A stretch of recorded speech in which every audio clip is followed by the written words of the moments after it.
tous ceux qui aimaient la parole du Seigneur, nous vous saluons dans le nom de Jésus-Christ de Nazareth. Ce matin, encore poussé par l'Esprit, nous revenons vers vous pour partager la pensée de l'éternité. Et pour aujourd'hui, nous allons donner un thème à notre exhortation. L'Afrique vit la miséricorde divine. Et sans plus tarder, nous allons ouvrir les Écritures. Nous serions dans le livre de Jean au chapitre 5, les versets 1 à 9. La Bible déclare ceci. Après cela, il y eut une fête des Juifs et Jésus monta à Jérusalem. Or, à Jérusalem, près de la porte des brebis, il y a une piscine qui s'appelle en hébreu Bethesda et qui a 5 portiques. Sous ces 5 portiques étaient couchés un grand nombre de malades, des aveugles, des boiteux, des paralytiques qui attendaient le mouvement de l'eau. Car un ange descendait de temps en temps dans la piscine et agitait l'eau. Et celui qui descendait le premier, après que l'eau avait été agitée, était guéri, quelle que fût sa maladie. Là se trouvait un homme malade depuis 38 ans. Jésus l'ayant vu coucher et sachant qu'il était malade depuis longtemps, lui dit, « Veux-tu être guéri ?» Le malade lui répondit, « Seigneur, je n'ai personne pour me jeter dans la piscine. Quand l'eau est agitée, et pendant que j'y vais, un autre descend avant moi. Lève-toi, lui dit Jésus, prends ton lit et marche. » Aussitôt cet homme fut guéri, il prit son lit et marcha. Amen. Dans le verset de l'Écriture que nous venons de lire, l'Écriture nous dit au verset 4, « Car un ange descendait de temps en temps dans la piscine et agitait l'eau. Et celui qui descendait le premier dans la piscine, après que l'eau avait été agitée, était guéri, quelle que soit sa maladie. » Pourquoi il était guéri? Mais c'est parce que la miséricorde divine était en action.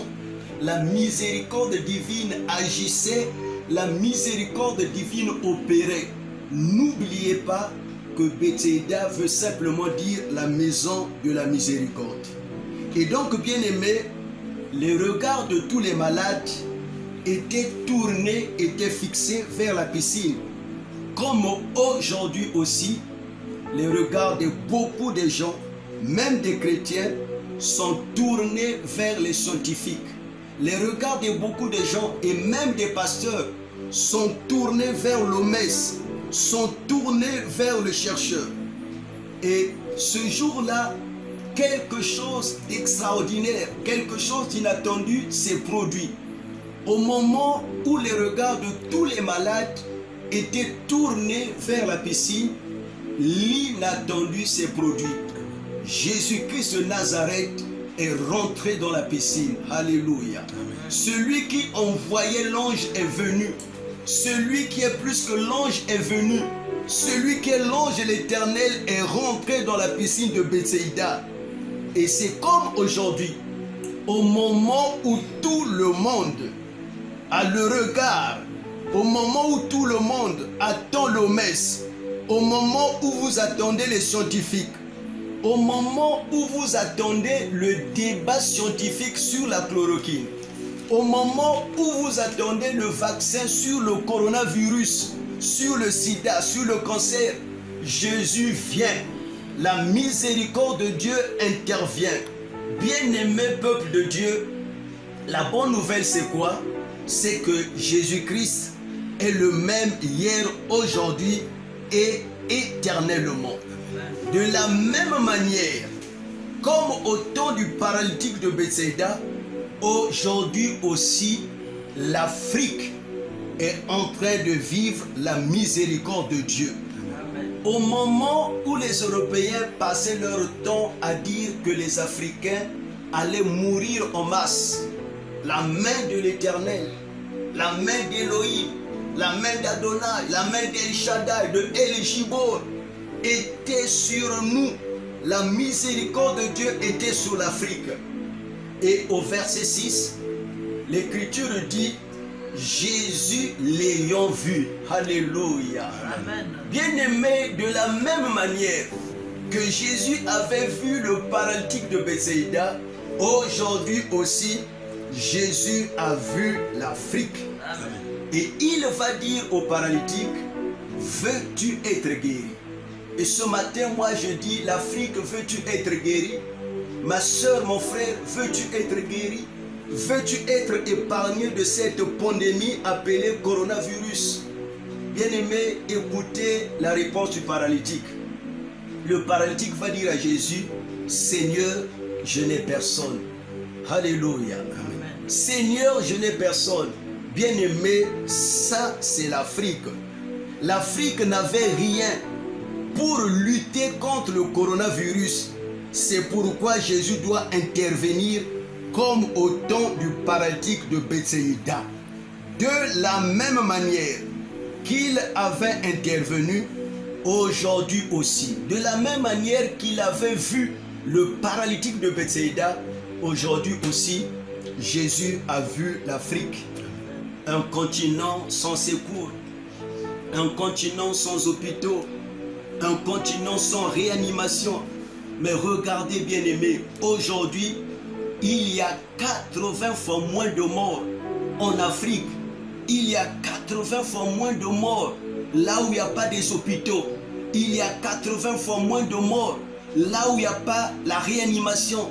Il y a 80 fois moins de morts là où il n'y a pas la chloroquine. Il y a 80 fois moins de morts là où il n'y a pas des professeurs Didier Raoult. Et bien aimé, vous croyez que c'est un hasard? Bien aimé, je dis non, non et 1000 fois non. C'est la miséricorde de Dieu qui est en action. C'est Bethsaïda. Car jusqu'ici, bien aimé, aucune explication scientifique ne l'explique. Pourquoi il n'y a pas assez de morts en Afrique? C'est la grâce.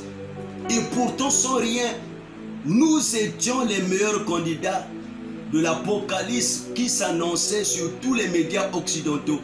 Mais nous avions été épargnés. Amen. Ma soeur, mon frère, on doit se demander par qui, comment et pourquoi. Qu'est-ce qui a protégé l'Afrique?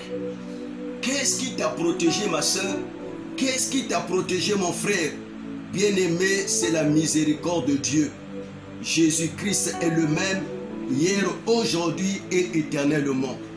De la même manière que cette miséricorde était sur le paralytique de Bethsaïda, aujourd'hui aussi, cette miséricorde est sur l'Afrique. Amen. Amen. Amen. Alléluia. Parce que le paralytique de Bethsaïda n'avait personne pour le secourir, pour l'aider. L'Afrique aussi était sans secours.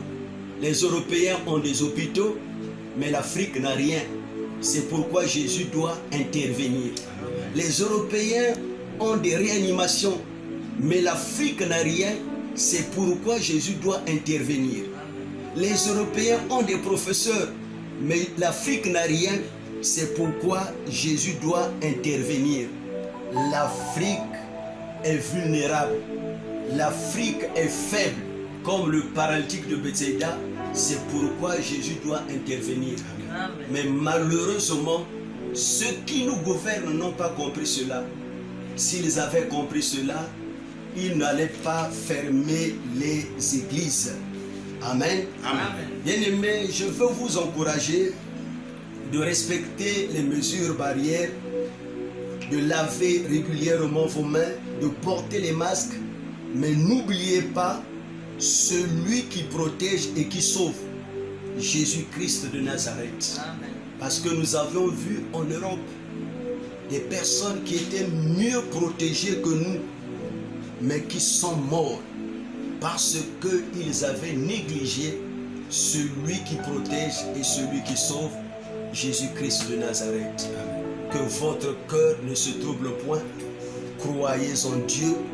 Croyez en son envoyé qui est Jésus-Christ de Nazareth. Demeurez bénis. Que la grâce de l'Éternel continue à couler dans vos vies. Et je déclare que 1000 tombent à tes côtés, 10 000 à ta droite. tu ne seras pas atteint. Shalom, shalom, shalom.